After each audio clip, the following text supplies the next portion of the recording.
নামাজের বাহিরে 7টা ফরজ আছে: শরীর পাক, কাপড় পাক, জায়গা পাক, কেবলামুখী হওয়া, সময় হওয়া, নিয়ত করা এবং সতর ঢেকে রাখা। সতর ঢাকার অর্থ হচ্ছে যে অংশ মানুষের নামাজের সময় ঢেকে রাখতে হয়।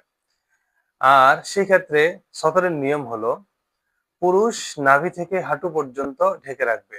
নারীগণ মুখমণ্ডল, উভয় হাতের তালু এবং উভয় পা ব্যতীত পুরো দেহ ঢেকে রাখা তার জন্য ফরজ।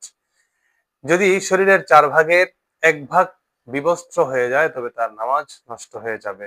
এজন্য মুসলিম নারীগণ অবশ্যই পরিপূর্ণ লম্বা হিজাব পরিধান করে নামাজ আদায় করা উত্তম। নিয়তের ব্যাপারে মুখে নিয়ত করা জরুরি নয়, নিয়ত উচ্চ স্বরে করাও জরুরি নয়, নিয়ত আরবি ভাষায় করাও জরুরি নয়। অর্থাৎ আপনার মনে এই কথা থাকা যে আমি ফজরের নামাজ পড়ছি বা আমি জোহরের নামাজ পড়ছি, মনের এই আকাঙ্ক্ষা, মনের এই ইচ্ছাকেই নিয়ত বলা হয়।